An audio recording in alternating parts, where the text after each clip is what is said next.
あなたもそうして。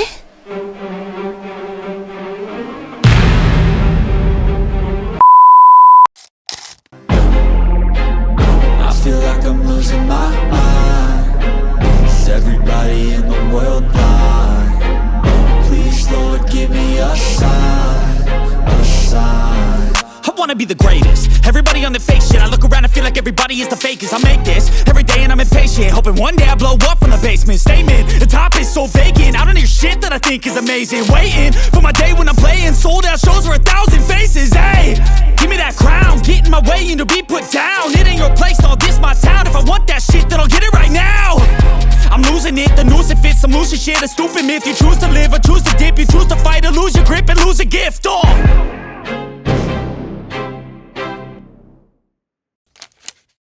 Pinamagatan nga na A Desperate Situation, The Seraphim's All-Out Attack ang episode 1104 ng One Piece. 絶体絶命セラフィム総攻撃 At pinakita doon ang isang malaking po. Gusto nga paalisin ni Vegapunk si Bonnie dun sa secret lab niya. At sinabi niya na walang kinalaman yung po na nakikita niya sa tatay niya na si Kuma. At bigla nga nag-flashback na kung saan andon si Vegapunk at si Kuma na normal pa. Thoughts?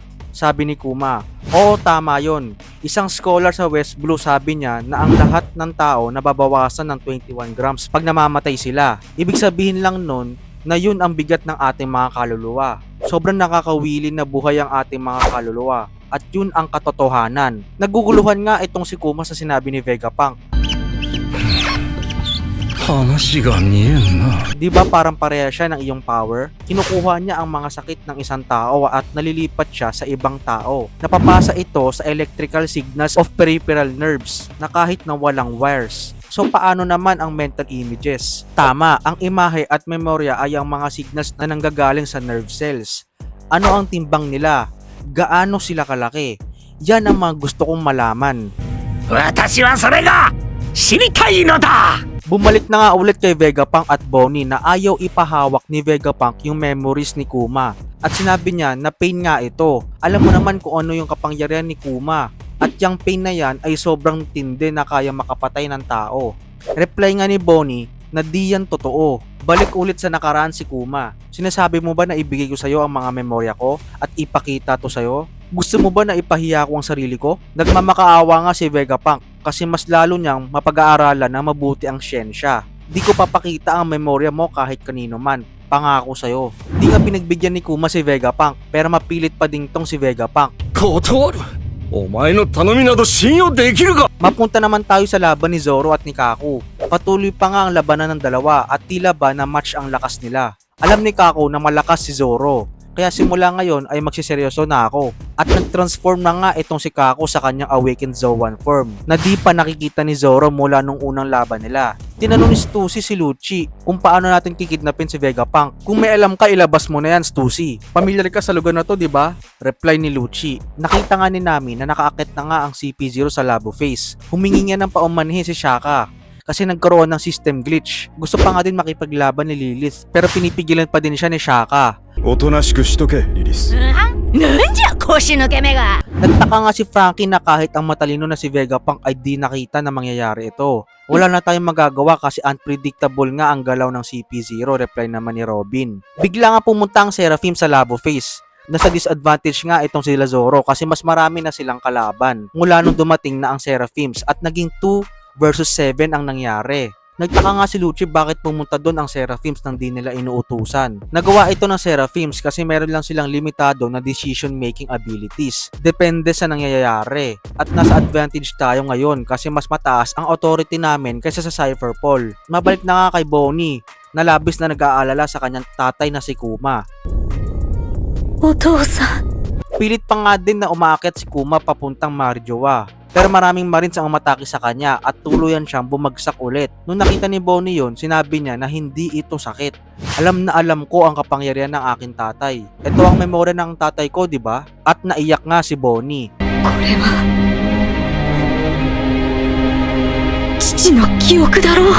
Patuloy pa nga din umakit si Kuma papuntang Marjowa dahil napatumba na ang mga Marines na umaatake sa kanya. Nakita nga nila na nasa pinch sila Brook at Zoro. Kaya umalis sila Frankie para tulungan sila. Malapit na natin mahanap ang One Piece pero mamamatay si Mosed bago pa natin mahanap ito. Ika nga ni Sanji. Pero sinabi ni Nami na kailangan mo silang tulungan. Nasa panganib ang crewmates natin. At bigla nga nabuhayan si Sanji at pumunta na siya kung nasaan si Zoro at iba pa.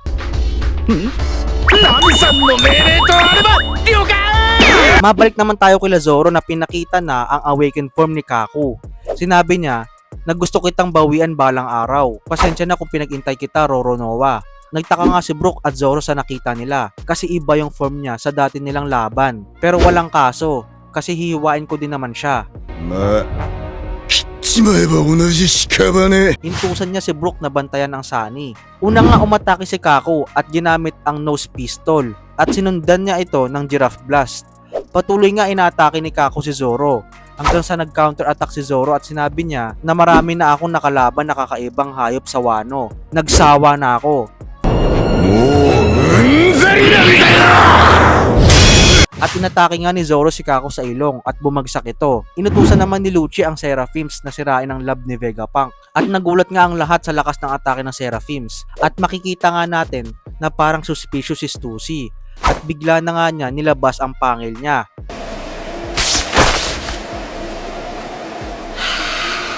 At kinagat itong si Kaku. Nagulat si Kaku at nahimatay siya. Napalingon nga sa likuran si Lucci at nagulat siya sa ginawa ni Stussy. Tinanong niya kung anong ginagawa mo, Stussy. Anong ginagawa ko? Pinatulog ko lang naman siya. Please Lucci, bakit di ka na lang din matulog? At pinakita nga doon na si Stussy ang Mad's first successful clone na model kay Miss Buckingham Stussy na dating miyembro ng Rock Pirates. あなたもそうして Di nga maintindihan ni Lucci ang mga nangyayari at bigla niyang inatake si Stussy. Pero tila ba nadi tinablan si Stussy ng atake. At sabi niya, napapatayin mo na lang ba ang mga bagay na hindi mo maintindihan? Nag-counter nga si Stussy at ginamit ang paper art after image. Niyakap niya sa likod si Lucci at tinusok nga niya gamit ang lipstick na may Sea Prism Stone. Kaya di makagalaw si Lucci. At kinagat niya ito sa liig. Alam ko na malakas kayo. Di naman ako tanga para kalabanin kayo ng patas. Patawarin mo ko. At nawalan na nga ng malay itong si Lucci sa ginawa ni Stussy. Pero nagtaka si Zoro sa nakita niya at tumawa na lang itong si Stussy.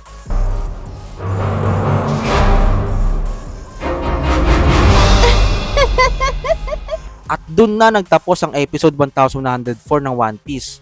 Ano sa tingin nyo? Sa ginawa ni Stussy, ligtas na ba na makakatakas itong si Vegapunk sa Egghead Island or may paparating pang delubyo? Shoutout kay Carlos Lim ng Butuan City, Diana Alvarez ng Lawag City, Eduardo Rivera ng Tacloban City, Fiona Fernandez ng San Carlos City, Gregorio Aquino ng Digo City. So kung nagustuhan nyo ang ganitong klaseng content, like, share, subscribe at huwag kalimutan i-hit yung bell button para maging updated kayo sa mga susunod na contents na ilalabas ko. So paano mga nakama?